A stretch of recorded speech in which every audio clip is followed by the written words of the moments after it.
ආමේන්. අපි සෑම කෙනෙක්ම අපි ආසුන් ගමු. යේසුස් ක්‍රිස්තුස් වහන්සේගේ නාමයෙන් දේවාභිමුඛයේ රැස් සිටින සියලුම දේවදරුවන්ට සියලුම සේවක සේවිකාවන්ට ස්තුතිවන්ත වෙන අතර බොහෝ සාදරයෙන් දේවාභිමුඛයට පිළිගනු ලබනවා යේසුස් ක්‍රිස්තුස් වහන්සේගේ අනාගත ප්‍රේමයෙන්.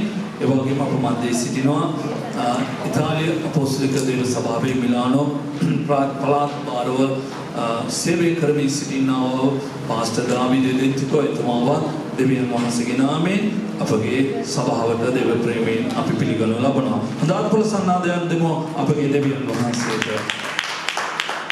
ප්‍රේමීය සහෝදර සහෝදරයනි, ඔබට මතක ඇති පසුගිය සති කිහිපයක් තිස්සේ 23 වන ගීතාවලියේ තිබෙනා වූ කාරණාවන් ගැන අපි මෙනෙහි කරනු ලැබුවා. අද දිනේදී 23 වන ගීතාවලියේ පළමු වන පදයේ දෙවන කොටස අද දිනේදී මෙනෙහි කරන්න යනවා. පසුගිය සතියේ ඔබට මතක ඇති දෙවියන් වහන්සේ අපගේ ඉන්දේරානෝ. ඉන්දේරානෝ කියන මේ වචනේ ඉන්දේරානෝ කියන්නේ කවුද? ඉන්දේරානෝ විසින් කරන ලද ත්‍යාගය නැතොත් පරිත්‍යාගය පූජාව කුමක්ද? ඉන්දේරා කුමන දේව කරන්නේද කියලා අපි දෙවියන් වහන්සේගේ වචනේ අපි මෙනෙහි කළා. පසුගිය සතියේදී මම ඔබට මතක් කර දුන්නා, පෙන්වා දුන්නා දෙවියන් වහන්සේ උන්වහන්සේගේ රැළ උන්වහන්සේ පෝෂණය කරන බව බයිබලය අපට සඳහන් කරන ලබනවා. මීකාගේ පොතේ 5 වන පරිච්ඡේදයේ 4 වන පදය අපි කියවන කල ඒ යහපත් ඉන්දේරානෝ උන්වහන්සේගේ රැළ උන්වහන්සේ පෝෂණය කරනවලු.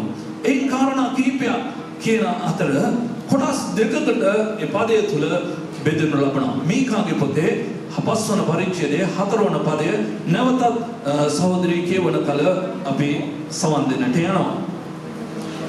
මීකා පොතේ 5 වෙනි පරිච්ඡේදයේ 4 වෙනි පදය උන්වහන්සේ සිටගෙන ස්වාමීන් වහන්සේගේ බලයෙන් සහ තමුන්ගේ දෙවි වූ ස්වාමීන් වහන්සේගේ නාමයෙන් මහිමයෙන්ද තමන් රැළ පෝෂණය කරනවා ඇත. දෙවියන් වහන්සේ උන්වහන්සේගේ රැළ පෝෂණය කරන්නේ උන්වහන්සේ හිටගෙන දෙවියන් ස්වාමීන් වහන්සේගේ බලය කියන මේ ස්වාමීන් වහන්සේගේ බලය ගැන පසුගිය සතියේදී අපි මෙනෙහි කරනු ලැබුවා ප්‍රේමණීය සහෝදර සහෝදරී. එනිසා ඔබ මතක් කරගන්නා අය, සටහන් කරගන්නවා නම් සටහන් කරගෙන තිබෙන අය ඔබ නැවත මතක් කරගන්නේ තාමත් වේගයෙන් අපි බලන්න යනවා. දෙවෙනි කාරණාව උන්වහන්සේ පෝෂණය කරන්නේ උන්වහන්සේගේ නාමයේ මහිමයෙන් බව බයිබලය අපිට කතා කරනු ලබනවා. ප්‍රේමණීය සහෝදර සහෝදරිනි, දෙවියන් වහන්සේ යහපත් ඉන්දේරානෝ උන්වහන්සේගේ සෙනඟට, උන්වහන්සේගේ රැළ වෙනුවෙන්, උන්වහන්සේගේ බැටළුවන් වෙනුවෙන් උන්වහන්සේ ජීවනය දුන් තනන් වහන්සේ. ජීවනය කියන්නේ කුමක්ද කියලා අපි දෙවියන් වහන්සේගේ වචනේ මෙනෙහි කරනු ලබනවා. දෙවියන් වහන්සේගේ වචනේ කියනවා ජීවනය කියන්නේ ආලෝකයේ බව. දෙවියන් වහන්සේ අප ආලෝකයේ දරුවන් වෙමින් උන්වහන්සේ අපව කැඳවා තිබෙන පමණක් නොව ඒ ආලෝකයේ දෙවියන් වහන්සේ අපි තුල වැඩ වාසය කරනු ලබනවා. මක් නිසාද? දෙවියන් වහන්සේ තුල බැබලෙන පිණිස, දෙවියන් වහන්සේ තුල දැල්වෙන පිණිස ස්වාමීන් වහන්සේ අපි තුල වැඩ වාසය කරනවා ආලෝකයක් ලෙස. මේ ආලෝකයෙන් අන් අය එළිය දැකිය යුතු කාරණාව ගැන, අවශ්‍යතාවය ගැන ඔබ සමගමම පසුගිය සතියේ ඔබට මතක් කර දුන්නා ප්‍රේමණීය සහෝදර සහෝදරිනි. එබැවින් දෙවියන් වහන්සේගේ වචනේ අපට කතා කරනු ලබනවා. දේව ස්වාමීන් වහන්සේගේ බලය කියන්නේ කුමක්ද? බලය කරනකොටගෙන දෙවියන් වහන්සේගේ බලය ක්‍රියාපොතේ 1 වන පරිච්ඡේදයේ 8 වන පදයේ කියනවා දෙවියන් සුද්ධාත්මයන් වහන්සේ පැමිණෙන කල නුඹලා බලය ලබන්නෝය. සුද්ධාත්මයන් වහන්සේ පැමිණෙන කල නුඹලා බලය ලබන්නේ. බලය පැමිණියන් පස්සේ කුමක්ද කරන්නේ? දේව වචනේ සඳහන් කරන ලබනවා. අපි යෙරුසලමේද, යුදෙහේද, සමාරියේද ලෝකේ සීමාවන් දක්වා අපි සාක්ෂිමත්ව ජීවත් වෙන්න යන බව බයිබලය ඉතාම පැහැදිලිමත්ව සඳහන් කරන ලබනවා. මේ සාක්ෂිමත් ජීවිතයට අවශ්‍ය කාරණාව නැතොත් අවශ්‍ය පදනම අපි තුල යුතු දේ ගැන බයිබලය අපට කතා කරනු ලබනවා. කතාවෙන් නොව දෙවියන් වහන්සේගේ බලයෙන් දේව රාජ්‍ය තිබෙන පවතින බව උන්වහන්සේගේ වචනේ අපට කතා කරනු ලබනවා. ප්‍රේමණීය ප්‍රේමණීය සහෝදර සහෝදරයනි රෝම පොතේ දේව වචනේ සඳහන් කරන ලබන ඊටමත් ප්‍රේ දෙවියන් වහන්සේගේ රාජ්‍ය බලයෙන් තිබෙනවා. ඒ නිසා දේව රාජ්‍ය අපි තුල තිබෙනවා. ඒක රාජ්‍ය කැමීන්වත් බීමෙන්වත් නොව ඒක ශුද්ධාත්මයන් වහන්සේ කරනකොට ඇතිවෙනා ප්‍රීතිය සමාදානයක් බව බයිබලයේ ඊටමත් පැහැදිලිමත් අපිට කතා කරන ලබන ප්‍රේමණීය සහෝදර සහෝදරයනි. ඒ නිසා දෙවි ස්වාමීන් වහන්සේගේ බලයෙන් පෝෂණය වෙන තැනත්තා ඔහුගේ ක්‍රියා ඔහුගේ වචනේ නොව ඔහුගේ ක්‍රියාවෙන් දේව බලය ප්‍රකාශ වෙනු ලබනවා. ඒ බලය කරනකොටගෙන මොන පීඩා මොන පුනාටු මොන දෙයක් ඔහුගේ ජීවිතය හරහා පසු කර ගියා ඒක පෙරලෙන්නවත් ඒක විනාශ වෙන්නවත් ඒක පොඩ්ඩක් සෙලවෙන්නවත් ඔහු ඉඩ දෙන්නේ යන්නේ නැහැ. මක් නිසාද? ඔහු තමා දන්නවා ආරක්ෂා කරගන්න නැතොත් ඔහු තමා ආරක්ෂා කරගන්නට ඔහු දැන සිටිනවා. ප්‍රේමණීය සහෝදර සහෝදරිය රෝම අධිරාජ්‍ය විසින් පීඩා කරන ලද දේව දරුවන්ට පේත්‍රස්තුමා යවනු ලැබු යවුම් පත්‍රයේ පළවන පරිච්ඡේදයේ 3 වන පදයේ තුමා සඳහන් කරනු ලබන ප්‍රේමණීය සහෝදර සහෝදරිනි මේ බලය කරනකොටගෙන නුඹලා ආරක්ෂා වෙනු ලැබුවේ. නිසා දෙවියන් වහන්සේගේ බලයෙන් අපි පිරී තිබෙනවා නම් ඒ බලය අපි ලබාගෙන තිබෙනවා නම් අපි ආරක්ෂාවන්ත සහිත දේව සෙනඟක් වෙන්න යනවා. අපි ආරක්ෂාවයි පූර්ණ වූ දේව සෙනඟක් යනවා. මුළු ආරක්ෂාව අපිට දෙවියන් වහන්සේගේ බලයෙන් ලැබී තිබෙන බව බයිබලය ඊටම පැහැදිලිමත්ව අපිට සඳහන් කරලා ලබනවා. නිසා පළමු පෝෂණය දේව බලයෙන් පෝෂණය වන දේව දරුවන් මෙවැනි ආකාරයේ බලයකින් යුක් සෙනඟ බයිබලයේ අපිට කතා කරනු ලබනවා. ඔබ දෙවිතිය කතාවේ පොතේ ඔබ කියවා බලන්නේ නම් ඔබ දකින්න පුළුවන් දෙවියන් වහන්සේගේ සෙනඟව ශාප කරන පිණිස ප්‍රොපේතවරයෙක්ව කැඳවනවා. ප්‍රොපේතවරයෙක්ව කැඳවුවන් පසුව ඔහු කියනවා මේ සෙනඟ මට ශාප කරන්න බෑ. මක් නිසාද? ඔවුන්ගේ බලය එසේ මෙසේ බලයක් නෙමෙයි ඔවුන්ට තිබෙන්නේ. ඔවුන්ට තිබෙන්නේ කුළු හරකෙකුගේ බලයක් බව බයිබලය අපට සඳහන් කරන ලබනවා. කුළු හරකෙකුගේ බලය දේව සෙනඟට තිබෙන බව බයිබලයේ ඉතාමත් පැහැදිලිමත් සඳහන් කරන ලබනවා ප්‍රේමණීය සහෝදර සහෝදරියනි. නිසා දේව බලය පූර්ණ වී සිටිනවා. දේව බලය ලබාගෙන සිටිනවා. තනත්තිය දේව දරුවන් අන්‍ය භාෂාව කතා කිරීම, හාස්කම් කිරීම, දීමනා ක්‍රියාත්මක කිරීම පමණක් නොව සියලු ආකාරයේ ප්‍රඥාව, සියලු ආකාරයේ නුවණ, සියලු ආකාරයේ මෘදුකම, සියලු ආකාරයේ ආත්මික ඵලවලින් පූර්ණ වූ මිනිසෙක් බව බයිබලයේ ඉතාමත් පැහැදිලිමත්ව අපට පෙන්වා දෙනු ලබනවා ප්‍රේමණීය සහෝදර සහෝදරියනි. අද දිනේදී නැවත දෙවනි කාරණාව පෝෂණය කරනව දෙවනි කාරණාව ගැන බයිබලයේ අපිට පෙන්වා දෙන කාරණාව ගැන අද මෙනෙහි කරන්න යනවා. ඒ තමයි දේව සෙනඟව උන්වහන්සේ ස්වාමීන් වහන්සේගේ බලයෙන් හිටගෙන ස්වාමීන් වහන්සේගේ බලයෙන් සහ උන්වහන්සේගේ නාමයේ මහිමේ උන්වහන්සේ පෝෂණය කරන බව බයිබලයේ අපිට කතා කරනු ලබනවා. මලාකි පොතේ 5 වන පරිච්ඡේදයේ 4 වන පදයේ කියනවා දෙවනි පෝෂණය නැතෝ දෙවියන් වහන්සේ කාරණා දෙකකින් පෝෂණය කරන ස්වාමීන් වහන්සේගේ බලයෙන් හිතගෙන ස්වාමීන් වහන්සේගේ බලයෙන් දෙව පළවෙනි කාරණාව ස්වාමීන් වහන්සේගේ බලය දෙවනි කාරණා කොහොමද ඉතාලියේ කෑම අපි කනකොට ප්‍රීමෝ සෙකොන්ඩෝ කියලා තිබෙනවා. පළවෙනි ආහාරය නැතෝ පළවෙනි කෑම එක දෙවෙනි කෑම එක. ඒ වගේ දෙවෙනි පෝෂණය බයිබලයේ අපිට කතා කරනු ලබනවා. කොහොමද දෙවෙනි පෝෂණය බයිබලයේ අපිට කතා කරනු ලබනවා ස්වාමීන් වහන්සේගේ නාමයේ මහිමේ. උන්වහන්සේගේ නාමයේ මහිමේ. දෙවියන් වහන්සේගේ නාමය ගැන අපිට කවුරුත් කියන්න අවශ්‍යතාවයක් නැහැ. දෙවියන් වහන්සේගේ නාමය ගැන විවිධ ආකාරයෙන් විවිධ ලක්ෂණ වලින් උන්වහන්සේගේ ගුණාත්මක භාවය, උන්වහන්සේගේ බලය, උන්වහන්සේගේ හැකියාව, උන්වහන්සේගේ පුළුවන්කම, උන්වහන්සේගේ දක්ෂතාවය, උන්වහන්සේගේ ප්‍රඥාව, උන්වහන්සේ මනුෂ්‍යයන් උදෙසා කරන්නා වූ ක්‍රියාවන්, මේ සියලුම දේම උන්වහන්සේ ළඟ තිබෙනා වූ ගතිගුණ, මේ සියලුම කාරණාවන් ගැන බයිබලය අපට උන්වහන්සේගේ නාමයෙන් අපට පෙන්වා දෙනු ලබනවා. උන්වහන්සේගේ නාමය ආමන්ත්‍රණය කරන කල එහි දෙවියන් වහන්සේගේ ක්‍රියාව නැතෝ දෙවියන් වහන්සේ තුල තිබෙනා ගුණාත්මක භාවය ස්වාමීන් වහන්සේ තුල තිබෙනා බලය ස්වාමීන් වහන්සේ තුල තිබෙනා ආනුභාවය ගැන බයිබලයේ තාමත් අපිට පැහැදිලිමත් පෙන්වා දෙන්න ලබනවා. උන්වහන්සේගේ නාමය ආමන්ත්‍රණය කරන කල උදාහරණයක් වශයෙන් එල්ෂඩායි උන්වහන්සේගේ බල පුළුවන්කම ගැන බල පරාක්‍රමය ගැන එල්ෂඩායි සමි බලු දෙවියන් වහන්සේ කියලා කතා කරනු ලබනවා. මේ ආකාරයෙන් උන්වහන්සේගේ නාමය ආමන්ත්‍රණය කරන කල උන්වහන්සේගේ බලය උන්වහන්සේගේ ක්‍රියාකාරීත්වය ගැන උන්වහන්සේගේ හැකියාව ගැන උන්වහන්සේගේ උත්තරීතර භාවය ගැන බයිබලය අපිට පෙන්වා දෙනු ලබනවා. නිසා ප්‍රේමණීය සහෝදර සහෝදරියනි දේව වචනය අපිට කියන කල දේව වචනය උන්වහන්සේගේ නාමය ගැන බයිබලය අපිට කතා කරන කල උන්වහන්සේගේ නාමයයි දේව වචනයයි එකට හා සංසන්දනය කරමින් දෙකම එකාකාර බව බයිබලය අපිට පෙන්වා දෙනු ලබනවා. ඔබට තේරෙනවද මන් දන්නේ උන්වහන්සේගේ නාමයයි උන්වහන්සේගේ වචනයයි එක සමානව තිබෙන බව බයිබලය අපිට පෙන්වා දෙනු ලබනවා. 138 වන ගීතාවලිය දෙවන පදය ඔබ කියවා බලන්නේ නම් ඒ පදය පොඩ්ඩක් කියවන්න දුව 138 වන ගීතාවලියේ දෙවන පදය ඔබ කියවා බලන්න හිනා ප්‍රේමණීය සහෝදර සහෝදරියනි. ගීතාවලිය 138 වෙනි පරිච්ඡේදයේ දෙවෙනි පදය ඔබගේ ශුද්ධ මාලිගාව දෙසට නමස්කාර කරමි. ඔබගේ කරුණා ගුණය සහ සත්‍ය නිසා ඔබගේ නාමයට 138 දෙක උන්වහන්සේ සියලු වචනයන්ට වඩා උන්වහන්සේගේ නාමය උන්වහන්සේ උතුම් කළසේකයි කියන 139 දෙකද 138 දෙක ඔබගේ කරුණා ගුණය සහ සත්‍ය නිසා ඔබගේ නාමයට ස්තුති කරන්නෙමි. මක් නිසාද ඔබගේ මුළු නාමයට ඉහළින් ඔබගේ වචනය උතුම් කළසේක. බලන්න උන්වහන්සේගේ සියලු නාමයන්ට වඩා උන්වහන්සේගේ වචනය උන්වහන්සේ උතුම් කර තිබෙනසේකයි කියලා බයිබලය අපිට කතා කරනු ලබනවා. कारण කුසමේ දෙවියන් වහන්සේ ගැන ආමන්ත්‍රණය කරනකොට බොහෝ විවිධ නාමවල දෙවියන් වහන්සේට ආමන්ත්‍රණය කරනු ලබනවා.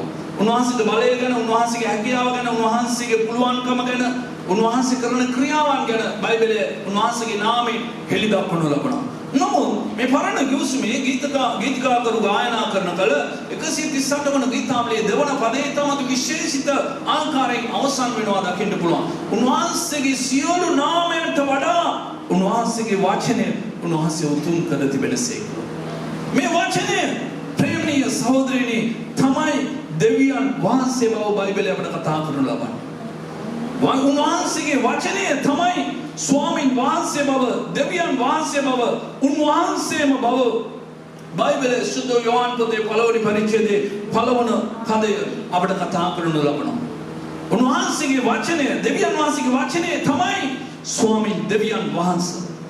නිසා සියලු නාමවලට වඩා ඒ වචනේ නැමැති ක්‍රිස්තුස් යේසුස් වහන්සේ තමයි දෙවියන් වහන්සේගේ වාක්‍යානෝ ඒ වාක්‍යානෝ නැමැති දෙවියන් වහන්සේගේ නාමය දරා සිටින දෙවියන් වහන්සේගේ නාමයෙන් පැමිණ සිටින එතරම් වහන්සේව පිලිප්පි පොතේ කියනවා සියලු නාමයන්ට වඩා යේසුස් කියන නාමය උන්වහන්සේගේ නාමය උන්වහන්සේ උසස් කළ බව බයිබලයේ ඊටම පැහැදිලිමත්ව පිලිප්පි පොතේ අපට කතා කරනු ලබනවා. ඉතින් යේසුස් කියන මේ වාක්‍යානෝ කියන දෙවියන් වහන්සේව සියලු උන්වහන්සේගේ නාමයට වඩා ප්‍රේමණීය සහෝදරනි බොහොඳට තේරුම් ගන්න. දෙවියන් වහන්සේට පුළුවන්කම හැකියාව දක්ෂතාවය දෙවියන් වහන්සේ විවිධාකාරයෙන් උන්වහන්සේගේ ගුණාත්මක භාවය ආමන්ත්‍රණය කරනු ලබනවා උන්වහන්සේගේ නාමයෙන්. නමුත් ඒ නාමයන්ට වඩා උන්වහන්සේගේ වචනේ නැමැති දෙවියන් වහන්සේව උන්වහන්සේ උසස් කර තිබෙනවලු. ඒ වාක්‍යානෝ දෙවියන් වහන්සේ ඔබට මට උන්වහන්සේ ත්‍යාග කර තිබෙනවා ප්‍රේමණීය සහෝදරයනි. උන්වහන්සේ ඔබට මට උන්වහන්සේ පරිත්‍යාග කර තිබෙනවා. දීමනාවක් ලෙස උන්වහන්සේව මට ඔබට දී තිබෙනවා. නිසා බයිබලයේ කොලොසි පොතේ පළවෙනි පරිච්ඡේදයේ 27 වන පදයේ කියන ප්‍රකාර බයිබලයේ කියන යේසුස් ක්‍රිස්තුස් වහන්සේ අප තුළ බලාපොරොත්තු වේ නිසකකමින් උන්වහන්සේ අපි තුළ වැඩ වාසය කරන බව පෞල්තුමා සඳහන් කරනු ලබනවා. ප්‍රේමණීය සහෝදරයනි දෙවියන් වහන්සේගේ නාමය ගැන අපි දන්නවා. යේසුස් ගේ නාමයෙන් යක්ෂයෝ දුර වෙනවා. යේසුස් ගේ නාමයෙන් සුව වෙනවා. යේසුස් ගේ නාමයෙන් පුදුම දේවල් වෙනවා. නමුත් බයිබලයේ කියනවා ක්‍රියාපොතේ 4 වන පරිච්ඡේදයේ 12 වන පදය ඔබ කියවා බලන්න හිනා. ඒ කියනවා පොළොවේ මනුෂ්‍ය වර්ගය ගැලවෙන පිණිස ඉහළ වූ හාසයත් පාත් වූ පොළොවෙන් යටට දී තිබෙන මනුෂ්‍ය වර්ගය ගැලවෙන පිණිස දී තිබෙන එකම එක නාමය යේසුස් කියන නාමය පමණයි. හලෙලූයා. ඒ නාමයෙන්යි මමයි ඔබයි අද ගැලවීම ලබා තිබෙන්නේ. ඒ නාමයෙන්යි මමයි ඔබයි දෙවියන් වහන්සේ පිළිගන්න තිබෙන්නේ. ඒ නාමය කරනකොට තමයි දෙවියන් වහන්සේලා අපව සමගි කර තිබෙන්නේ ස්වාමීන් වහන්සේ. උන්වහන්සේගේ නාමය ඒ බලවත් නාමයෙන් උන්වහන්සේ නාමයේ මහිමය තිබෙනවා. ඒ නාමයේ මහිමය දෙවියන් යේසුස් වහන්සේම කොතරම් උත්තරීතරද කොතරම් උසස්ද කොතරම් බලවත්ද කියලා අපි දන්නවා. අපිට හිතා ගන්න බැරි තරම් බයිබලයේ කියන හේබ්‍රේය පොතේ 5 වන පරිච්ඡේදයේ 2 වන 3 වන පදය ඔබ කියවා බලන්නේ නම් ඒ සඳහන් කරනු ලබනවා මේ අවසාන කාල పూర్වයේ දෙවියන් වහන්සේ ප්‍රොෆේතවරුන් කරනකොට ගැන කතා කරා. නමුත් මේ අන්තිම කාලේ ජීවත් වෙන අපට උන්වහන්සේගේ පුත්‍රයන්න් වහන්සේ කරනකොට ගැන උන්වහන්සේ කතා කරනසේක මේ පුත්‍රයන්න් වහන්සේ කරනකොට ගැන දෙවියන් වහන්සේ ලෝකවල මැව් බව බයිබලයේ අපට සඳහන් කරනු ලබනවා. මේ පුත්‍රයන්න් වහන්සේ කරනකොට ගැන කතා කරන අපිට මේ පුත්‍රයන්න් වහන්සේ කරනකොට ගැන තමයි ලෝකවල මේ ලෝකෙ නෙමෙයි ලෝකවල දෙවියන් වහන්සේ මැව්සේක. මේ ලෝකවල මැව්වෝ මේ තන් වහන්සේව අපට උන්වහන්සේ දී තිබෙනවා. ඒ උත්තරීතර නාමය ඇති තන් වහන්සේ අපට දී තිබෙනවා. ඒ මහිමාන්විත තේජාන්විත නාමය වචනේ කියා නිම කළ නොහැකි ඒ බලවත් නාමය දෙවියන් වහන්සේ අපට අයිති කරගන්නට ස්වාමින් වහන්සේගේ කරුණාව දී තිබෙනවා. බයිබලයේ කියනවා සුද්ධ යෝහන් පොතේ 5 වන පරිච්ඡේදයේ 12 වන පදය ඔබ කියවා බලන්නේ නම් උන්වහන්සේගේ නාමය කෙරේ අදහන්න කී දෙනෙක්ද? ඔවුන් සියලු දෙනාටම දෙවියන් වහන්සේගේ දරුවන් වෙන පිණිස උන්වහන්සේ බලය දී තිබෙන බව බයිබලයේ අපට කතා කරන ලබනවා. දැන් තවත් බලයක් මොනවාද? දේව දරුවන් වන පිණිස ඒ දෙවි යේසුස් වහන්සේ වදාන අයට දේව දරුවන් වීමේ බලය දෙවියන් වහන්සේ අපට ලබා දී තිබෙන බව බයිබලයේ අපට කතා කරන ලබනවා. කොතරම් උත්තරීතර අනර්ග වචනේ කියා නිම කළ නොහැකි බලවත් දෙයක් දෙවියන් වහන්සේ අපගේ ජීවිතය තුළ කර තිබෙන්නේද ප්‍රේමණීය සහෝදර සහෝදරියනි. නිසා අපි කොතරම් වටිනා මිනිස්සුද කියලා ඔබ තේරුම් ගන්න. ඔබ සාමාන්‍ය මිනිසෙක් නොවේ. ඔබ සාමාන්‍ය කෙනෙක් හා සමාන කෙනෙක් නොවේ.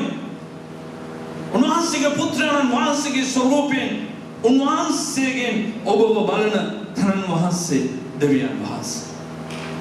ඔබ උසස් කෙනෙක් ප්‍රේමණීය සහෝදර සහෝදරියනි.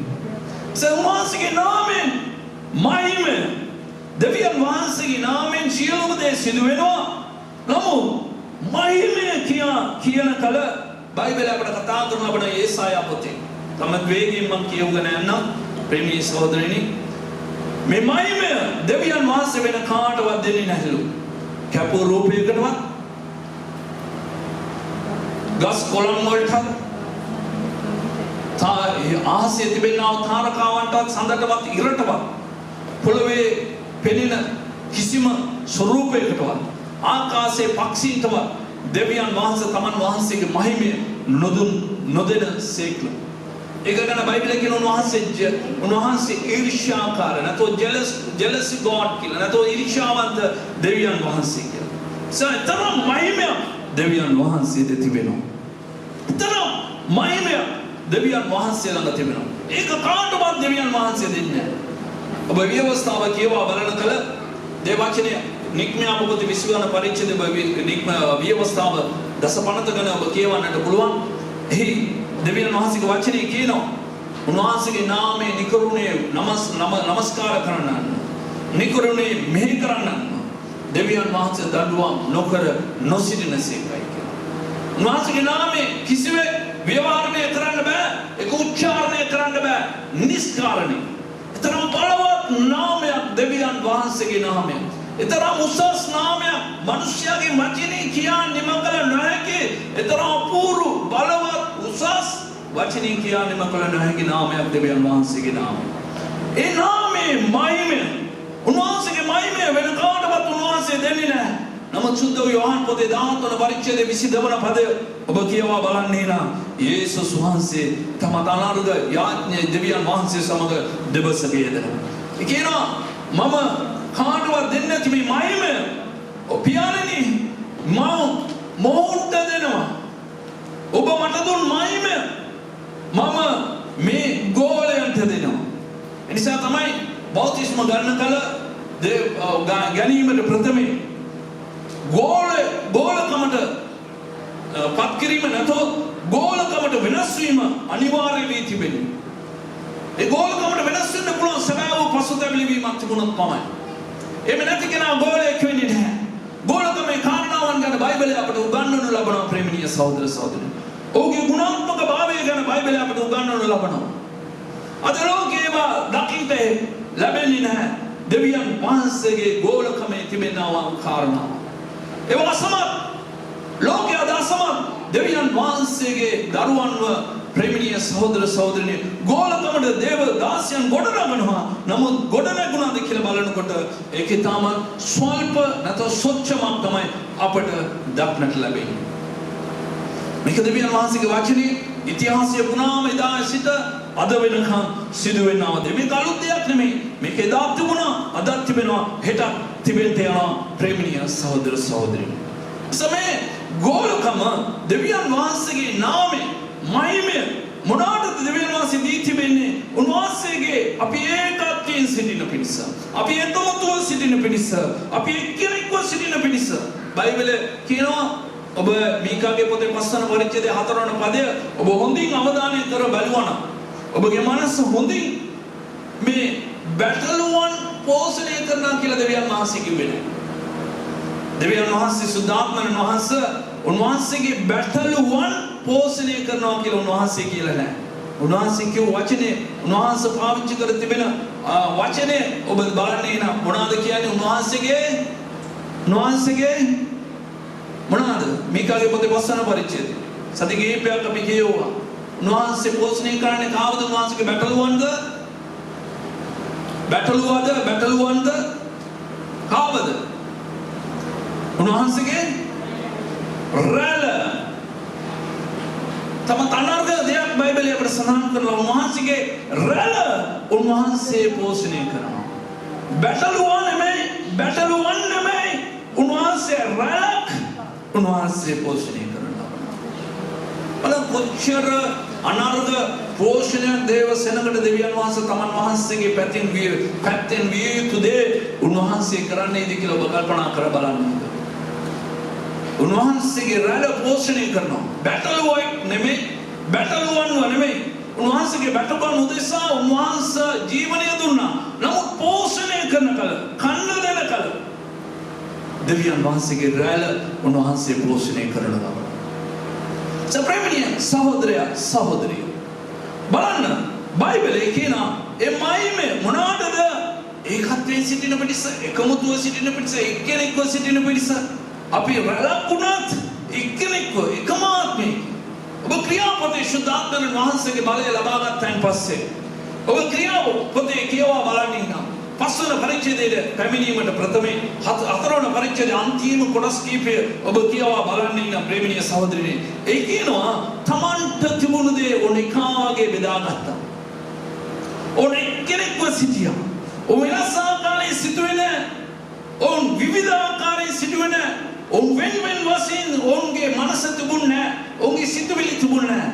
දෙවචනේ කියනවා ඔවුන්ව එකම ආත්මයකින් ඒකත්වයකින් ඔවුන් බැඳී සිටි බව බයිබලය අපට කතා කරනවා. ඒ සුද්ධාත්මයන් වහන්සේ වල පෝෂණය කරනවා. දෙවියන් වහන්සේගෙන් පෝෂණය වන රැළ අද බැටළුව පෝෂණය වෙනවා. දෙවියන් වහන්සේගෙන් බැටළුවන් පෝෂණය වෙනවා. නමුත් රැළ දෙවියන් වහන්සේ පෝෂණය කරනවා. රැළ අද දකින්නට බෑ. දකින්නට නැහැ. බැටළුවන්ව නෙමෙයි දෙවියන් වහන්සේ පෝෂණය කරන්නේ. බයිබලයේ කියනවා මේකාගේ පොතේ 5 පස්වන පරිච්ඡේදයේ 4 වන පදය අද බැටළුවන් තමුන් දෙවියන් වහන්සේගෙන් පෝෂණය වෙනවා. බැටළුවා දෙවියන් වහන්සේගෙන් පෝෂණය ලබනවා. නමුත් දෙවියන් වහන්සේ පෝෂණය කරන්නේ කුමක්ද කියලා අද ලෝකය දන්නේ නැහැ. කිතුණු ලෝකයක දැනගැනීමට අසමත්. දෙවියන් වහන්සේ රැළ පෝෂණය කරනවා කියන්නේ.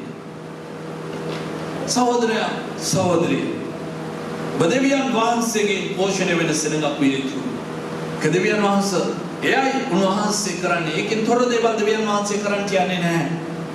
ඉසදේව මහිමය වෙනත් මහිමය අපිට නැහැ. දේවමය බයිබලයේ කියන මේ මහිමය සුද්ධාත්මයන් වහන්සේ බව බයිබලය අපිට පෙන්වා දෙනවා. මේ මහිමය සුද්ධාත්මයන් වහන්සේ බව බයිබලය අපිට කතා කරනවා. සුද්ධාත්මයන් බයිබලයේ කියන රෝම පොතේ 3 වන පරිච්ඡේදයේ ගීතාවලිය ඔබ 53 වන ගීතාවලිය විය යුතුයි. දෙවියන් වහන්සේගේ වචනේ කියනවා. එහි සඳහන් වෙනවා ප්‍රේමණීය සහෝදර සහෝදරයනි. ඔව් දෙවියන් වහන්සේගෙන් ඈත්ලා දේව මහිමේ හීන වී සිටි බව බයිබලය අපට කතා කරන ලබනවා.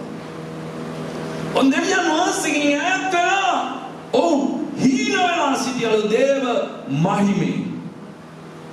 දේව මහිමේ හීන වී. සුද්ධාත්මයන් වහන්සේගෙන් හීන වීම. දෙවියන් වහන්සේගේ දිව්‍යම ගුණාත්මක භාවයෙන් හීන වීම. දේව ස්වරූපයෙන් හීන වීම. දෙවියන් වහන්සේගේ ආත්මයන් වහන්සේ තුළ යැපීමෙන් හීන වීම. දෙවියන් වහන්සේ නැතුව ජීවත් වීමයි එක පෙන්වා දෙනු ලබන්නේ. සප්‍රේමණීය සහෝදර සහෝදරියනි. මහිමය සුද්ධාත්මයන් වහන්සේ. එනිසා ඔබ බයිබලයේ කියවා බලද්දී අපි කියනවා ආබ්‍රහම් අපගේ පියාණෝ. ඊශ්‍රායල් සෙනඟක් කියනවා ආබ්‍රහම් අපගේ පියාණෝ. අපි කියනවා ආබ්‍රහම් අපගේ පියාණෝ. මක්නිසාද අපි එකම එක බයිබල් පදයක් තෝරා ගන්න. අපි දන්නවා බයිබල් පදයක් ගලාති පොතේ 3 වන පරිච්ඡේදයේ 16 වන පදය. ඒ වංශය ක්‍රිස්තුස් යේසුස් වහන්සේ ආබ්‍රහම්ගේ වංශය. අපි ආබ්‍රහම්ගේ වංශය අපේ පියාණෝ ආබ්‍රහම්.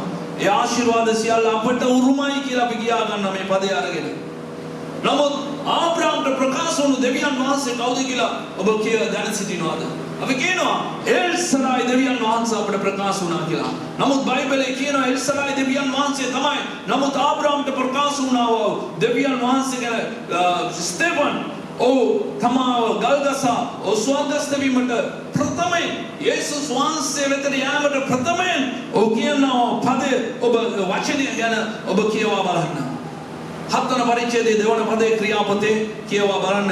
එහි දේව වචනේ සඳහන් කරන කාරණාව බලන්න. කවුද ආබ්‍රහම්ට ප්‍රකාශ වුණේ? මොයල්සරායි දෙවියන් වහන්සේද? කවුද කියලා බයිබලය අපිට කතා කරනු ලබනවා. ක්‍රියාපතේ 7 වෙනි පරිච්ඡේදයේ 2 වන පදය ස්තේෆන් කතා කොට කියුවේ සහෝදරයනි පියවරුනි අහුම්කම් දෙන්න. අපගේ පියෝ ආබ්‍රහම් හාරාන්හි විසීමට පළමුවෙන් මෙසොපොතාමියෙහි සිටි කාලයේදී මහිමාන්විත දෙවියන් වහන්සේ උට පෙනී මහිමාන්විත දෙවියන් වහන්සේ උට පෙනුණා. මහිමේ දෙවියන් වහන්සේ උට පෙනුනේ. ප්‍රේමණීය සහෝදර සහෝදරියනි, ආබ්‍රහම්ට පෙනුනේ මහිමාන්විත දෙවියන් වහන්සේ. මහිමාන්විත දෙවියන් වහන්සේ මේ දේව මහිමේ දෙවියන් වහන්සේගේ නාමයට මේ මහිමෙන් ආබ්‍රහම්ව පෝෂණය කරනවා. ආබ්‍රහම්ගේ වංශය පෝෂණය කරන්න යනවා දෙවියන් වහන්සේ.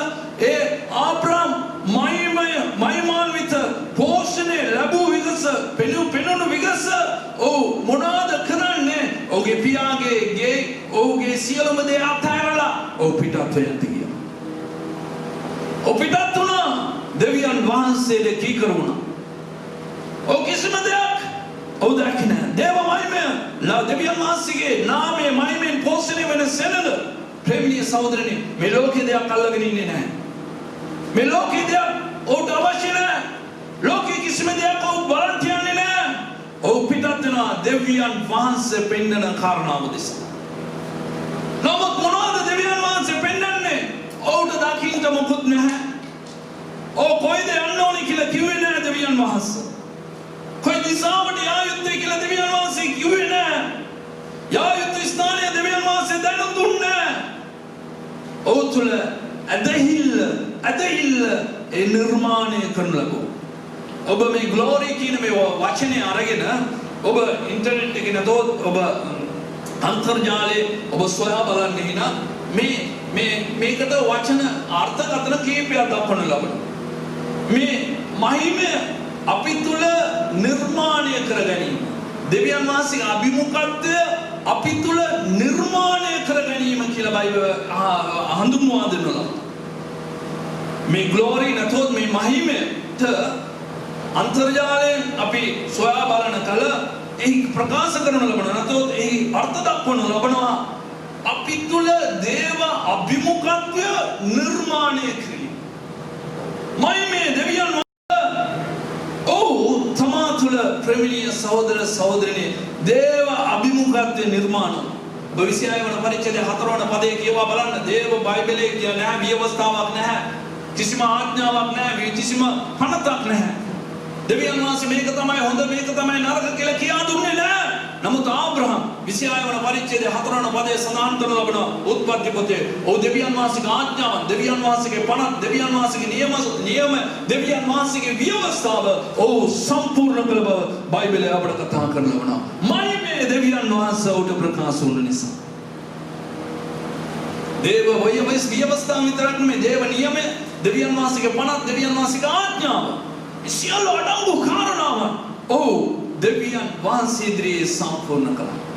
දේව මහිමෙන් පෝෂණය වෙන සෙනගත් දෙවියන් වහන්සේගේ මේ නාමයේ හිමි ඒ මහිමෙන් පෝෂණය වෙන රැළක්ද ඔබ? බැටළුව පෝෂණය වෙන්නේ නැහැ. දෙවියන් වහන්සේ බැටළුවන් පෝෂණය කරන්නේ නැහැ. දෙවියන් වහන්සේ රැළ පෝෂණය කරනවා. ඒකත්වය පෝෂණය කරනවා. ඒකමුතුකම පෝෂණය කරනවා. ප්‍රේමණීය සහෝදරය සහෝදරි දෙවියන් වහන්සේගෙන් ඔබ පෝෂණය වෙන සෙනගක් විය යුතුයි. මේ අන්තිම කාලේ ජීවත් වෙන ඔබ මම අපි සෑම කෙනෙක්ම දෙවියන් වහන්සේගේ රැළ පෝෂණය කරන ඒ රැළ තුල අපි සිටිට අවශ්‍යයි ප්‍රේමණීය සහෝදර සහෝදරිය. බලන්න බයිබලයේ කියනවා දෙවියන් වහන්සේගේ පෝෂණය. දේව මහිමය. ආබ්‍රහම්ට මහිමය දෙවියන් වහන්සේ පෙන්වන විගස. අතරලා ගියා. පිටත් වුණා දෙවියන් වහන්සේ යන්න ඕනේ තැනට. ඇදහිල්ල නිර්මාණය වුණා ඔහු තුළ.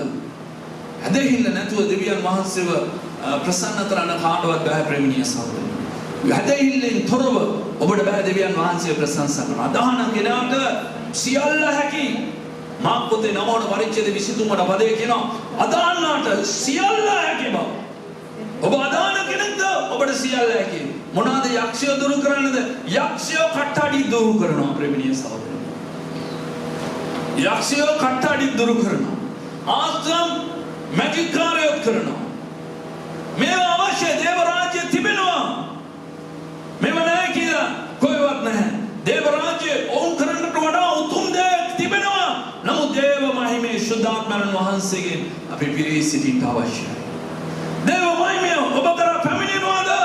ඔබ දෙවියන් වහන්සේට සම්පූර්ණ අවනති වෙන්න. ඔබ දෙවියන් වහන්සේගේ රැළ පෝෂණය කරන දෙවියන් වහන්සේ උන්වහන්සේගේ රැළ පෝෂණය කරන ඒ පෝෂණය තුළ ඔබ පෝෂණය ලබනවාද රැළ තුළ?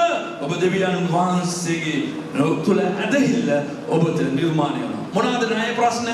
ඔබට නැති වෙයි රැකියා ප්‍රශ්න ඔබට निराකරණය වෙයි. මේවා ලෝකයට තිබෙනවා අපිටත් තිබෙනවා කාටත් තිබෙනවා. මීට වඩා උත්තරීතර දෙයක් එයාගේ දෙයක් අපි දෙවියන් වහන්සේගේ රාජ්‍යය අපිට සොයන්නට තිබෙනවා. ලබා ගන්නට තිබෙනවා. සහෝදර සහෝදරියනි බයිබලයේ අපිට කියනවා කාරණා ඉතාමත් පැහැදිලිම. මොනවාද දේව සෙනඟව දෙවියන් වහන්සේ උන්වහන්සේ පෝෂණය කරනවා.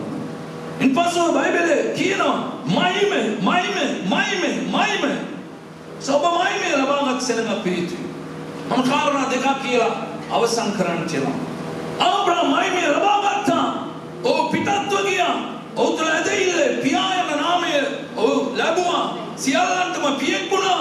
වංශයක් දෙවියන් වහන්සේ උදෙසා බිහිකරනු ලැබුවා. ඔහුගේ වංශයේ පරම්පරාව දෙවියන් වහන්සේ ආශිර්වාද කරනු ලැබුවා. ලෝකාන්තිමය දක්වා උන්වහන්සේ ආශිර්වාදය උන්වහන්සේ ඔහුගේ පරම්පරාව තුළ තබා තිබෙනවා. සුදෝ මතයතුමා ඔහුගේ සුමාරංචිය ආරම්භ කරන කල පෙළපත යේසුස් වහන්සේගේ පෙළපත ගැන ලියන්න ආරම්භ කරන කල ආබ්‍රහම්ගෙන් පටන් ගන්න අප දකින්න පුළුවන්. සුදෝ ලූතුමා තමයි සියලුම මනුෂ්‍ය ඉතිහාසයේ ලියන්නේ. නමුත් මතයතුමා ආබ්‍රාම්ගෙන් පටන් ගන්නවා අපි දකින්න පුළුවන්. ඒකව මතයතුමා සුභාරංචි ලිව්වේ හේබ්‍රේව ජාතිකයන්ට ප්‍රේමණීය සහෝදර සහෝදරියනි. නිසා අපි ආත්මික ඊශ්‍රායෙල් සෙනඟක්. අපි ආත්මික ඊශ්‍රායෙල් සෙනඟක් මමත් ඔබ. නිසා ආබ්‍රාම් අපේ පියා කියා අපි කියා ගන්න ලබන නමුත් ආබ්‍රහම් දෙවියන් වහන්සේගේ පෝෂණය ඔහු ලැබුව විගස ඔහු පිටත් වුණා. කොයිද යන්න ඕනේ මොනවාද කරන්න ඕනේ දන්නේ නැහැ. දෙවියන් වහන්සේ පිටත් වුණා. ඔහු පිටත් වෙන්න කිව්වා. ඔහු පිටත් වුණා.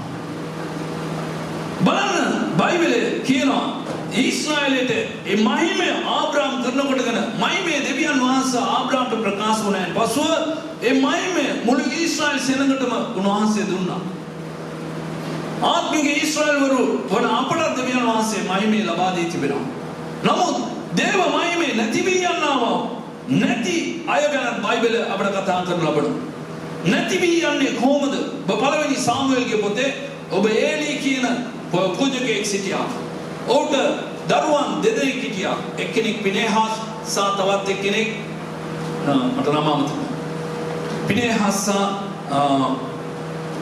පළවෙනි සාමුවෙල්ගේ පොත ඔබ කියවා බලන්න. මොවුන් දෙදෙනා මොනවාද කරේ? දෙවියන් වහන්සේගේ මාලිගාවට පැමිණෙන්නවා. ප්‍රේමණීය සහෝදර සහෝදරියනි. මේ සෙනඟ පිනේහස් ඉස්සල්ලා මේ දරුවන් දෙදෙනෙක් හිටියා මේ ඒලිට. මේ ඒලි පැමිණෙන්නා ඒලි පූජකයා උත්තම පූජකයා ලෙවි වංශයේ ඔහුගේ දරුවන් දෙදෙනා මේ ඉන්නවා කාන්තාවන් සමග අනාචාරය ඇසුරුණා දේව මාලිගාවේ. ඔව් දෙවියන් වහන්සේට පූජා කරන්න ගෙනෙනවා මස්. ඔවුන් තමුන්ට අරගෙන අමුවෙන් ඔවුන් කෑවා. ඔවුන් තමුන්ගේ කොටස කියලා. මේ ආකාරයේ දෙවියන් වහන්සේ අප්‍රසන්න දේ කළා. දෙවියන් වහන්සේ ඒ මහිමේ තබා තිබෙන්නේ ඊශ්‍රායල් සෙනඟ තුලින් මහිමේ තබා තිබෙන්නේ උන්වහන්සේගේ ගිවිසුම් පෙට්ටිය තුලයි.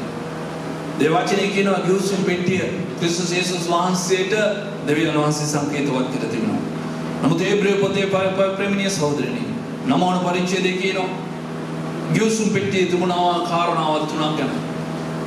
ආරෝන්ගේ දලුලාපු සැරයටිය එවැගේම මන්නාව සහ තවත් එකක් තිබුණා. මොනවා තිබුණේ ප්‍රේමණීය සහෝදරයනි? හේබ්‍රේව පොතේ 9 වන පරිච්ඡේදයේ අපට සඳහන් කරනු ලබනවා. තම පැහැදිලිමත් ආරෝන්ගේ දලුලා සැරයටිය රන් බාජ මේ සියල්ලම ක්‍රිස්තුස් වහන්සේ අපි තුලයි සිටින්නේ. දේව වචනය රන්මෙන් ඔපවත් වුණා වටිනා කිතුණු ජීවිතය නැවුම් වූ කිතුණු ජීවිතය දෙවියන් වහන්සේ පිළිගත හැකි වූ නැවුම් භාවයෙන් අපේ මානසික ක්‍රියාවල් පාවෙන්නවා. ලෞකික ස්වභාවයෙන් පාවෙලා නැවුම් භාවයෙන් ජීවත් වෙනා වූ ජීවිතයක් අපට අවශ්‍යයි. මේක නැති වුණා නම් කවුද ඒක අරගෙන ගියේ? පිලිස්තිවරු අරගෙන ගියාන් පස්සේ දේව මහිමේ ඊශ්‍රායල් සෙනඟගෙන් ගියා. බලන්නද ඊශ්‍රායල් සෙනඟගෙන් දේව මහිමේ ගියේ මේ ගෙවුසුම් පෙට්ටිය පිලිස්තිවරුන් අතට දෙවියන් වහන්සේ පාවා දුන්නා. පස්සේ ඕන් අල්ලාගෙන ගියාන් පස්සේ දේව මහිමේ නැති වුණා. ඔබ තුල දේව වචනේ නැත්තම් දේව වචනේ ප්‍රකාශ වන ක්‍රිස්තුස් යේසුස් වහන්සේ නැත්තම් නවුණාව ජීවිතයක් ඔබ තුල නැත්තම් වටිනාව කිතුණු ජීවිතයක් ඔබ තුල අනර්ග කිතුණු ජීවිතයක් නැත්තම් දේව මහිමය ඔබගෙන් පාවෙන්න යනවා. බයිබලයේ පැහැදිලිමත් අපට සඳහන් කරනු ලබනවා. දේව මහිමය ඔබගෙන් පාවුණොත් ඒක බොයව කලබෝලා කලල් කරලා ඒක යයි ප්‍රේමණීය සහෝදර සහෝදරියනි. මේක තමයි පැහැදිලිමත් බයිබලයේ අපට උගන්වනු ලබනවා. දේව මහිමේ හීන වෙන අය ගැන බයිබලයේ අපට කතා කරනු ලබනවා. රෝම පොතේ 1 වන පරිච්ඡේදයේ ප්‍රේමණීය සහෝදරයනි. දේව මහිමේ හීන වුණු තනත්තන්ට දේව මහිමේ නැති තනත්තන් ගැන බයිබලයේ අපට කතා කරනු ලබනවා. කියවන්න මා සමග අපි කියව අවසන් කරන්නට යනවා. කියවන්න 28 වන පදයේ සිට 15ට රෝම පොතේ පළවෙනි පරිච්ඡේදයේ 28 වෙනි පදය. තවද ඔවුන් දෙවියන් වහන්සේ දැනගන්නට අකමැතිව සිටි බැවින් සමාවෙන් තුන්වන පරිච්ඡේදයේ 10 වන පදයේ සිට 15ට. රෝම 3 වෙනි පරිච්ඡේදයේ 10 වෙනි පදයේ සිට ඒ ගැන මෙසේ ලියා තිබේ. ධර්මිෂ්ඨ කෙනෙක් නැත. එසේය එක් කෙනෙක්වත් නැත. තේරුම් ගන්නා වූ කිසිවෙක් නැත. දෙවියන් වහන්සේ සොයන්නා වූ කෙනෙක් නැත. ඔවුන් සියල්ලෝ අහක්ව ගියෝය. එක්ව නිෂ්ප්‍රයෝජන වූෝය. යහපත කරන්නෙක් නැත. එසේය එක්කෙනෙක් පමණවත් නැත. ඔවුන්ගේ උගුර විවර වූ මිනී වලක්ය. ඔවුන් තමන්ගේ දිව් වලින් වංචාකම් කළෝය. ඔවුන්ගේ තොල් යට පොළොන් විෂ තිබේ. ඔවුන්ගේ මුඛය ශාපයෙන්ද තික්තකමෙන්ද පූර්ණය. ඔවුන්ගේ පාද ලේ වැගිරීමට කඩිසරය. ඔවුන්ගේ මාර්ගවල විනාශයක් කාලකන්ණී කමක් තිබේ. ඔවුන් සමාදානයේ මාර්ගයේද දැන නොගත්තෝය. ඔවුන්ගේ ඇස් හමුවේහි දෙවියන් වහන්සේ කෙරෙහි බයක් නැත. යනුයි. බලන්න බයිබලයේ කියනවා දේව මහිමේ හීන වුණු තැනත්තා දෙවියන් වහන්සේ නැහැ කියලා කියන තැනත්තා දෙවියන් වහන්සේ අපි දකින්නේ නැහැ කියන තැනත්තා ළඟ තැනැත්තිය ළඟ දේව දරුවන් ළඟ ලෝකයේ මිනිස්යන් ළඟ මෙවැනි ආකාරයේ ස්වභාවයන් තිබෙන බව දේව මහිමේ නැති අය ළඟ මෙවැනි ආකාරයේ කාරණාවල් තිබෙන බව බයිබලයේ ඉතාමත් පැහැදිලිමත්ව අපට උගන්වන ලබනවා. සප්‍රේමණීය සහෝදරයන් බයිබලයේ අපිට කඩපතක් බයිබලයේ කියවන කල අපේ ස්වභාවය අපිට පෙන්වා දෙනු ලබනවා. අපිව තේරුම් ගන්නට හැකි වෙනවා. ඒ නිසා අපි වටපිටාව සකස් කිරීමට ප්‍රථමයෙන් අපේ අභ්‍යන්තරය පළමුවෙන් සකස් කරගත යුතුයි. අපි දෙවියන් වහන්සේ තුළ දේව මහිමේ නිර්මාණය කරගත යුතුයි. දෙවියන් වහන්සේ සම්මුඛ වෙන අති සුද්ධ ස්ථානය තුළ මමත් ඔබත් සිටින්නේ. එම ස්ථානයේ බයිබලයේ කියනවා ප්‍රේමණීය සහෝදර සහෝදරනි සිකෙනා මහිමේ තිබෙන ස්ථානය කියලා බයිබලයේ අපිට පෙන්වා දෙන්න ලබනවා. කිසිවෙක් කිසි කලක දකින්න බැරි කිසි අඳුරක වාසය නොකරන ආලෝකයේ වාසය කරන්නා ඒ දෙවියන් වහන්සේව බැහැදකින නැතව සම්මුඛ වෙන අති සුද්ධ ස්ථානයේ දෙවියන් වහන්සේ තබා තිබෙන්නේ මා තුළයි ඔබ තුළයි. සේ මහිමෙන් ඔබට ගියව මහිමෙන් උසස්ු සිකිනා මහිමෙන් තිබෙන ස්ථානයේ පවා ඒ මහිමේ පවා දෙවියන් වහන්සේ මා තුළත් ඔබ තුළත් අප තුළ දෙවියන් වහන්සේ ඇති කර තිබෙනවා. තරම අනර්ග වටිනා සෙනඟක්ද අපි මක් නිසාද දෙවියන් වහන්සේගේ මහිමේ දෙවියන් වහන්සේ අපට ලබා දී තිබෙන නිසා. හලෙලූයා. ප්‍රසියල්ලන් අපි නැගිටි සිටමු ප්‍රේමණීය සහෝදර සහෝදරියෝ. හලෙලූයා. දේව මහිමේ ප්‍රේමණීය සහෝදරින් අනර්ග දේව මහිමය ඔබ තුළට පැමිණෙන්නේ හිනම් විනාශාකාර මිනිසෙක් වෙච්ච. හලෙලූයා.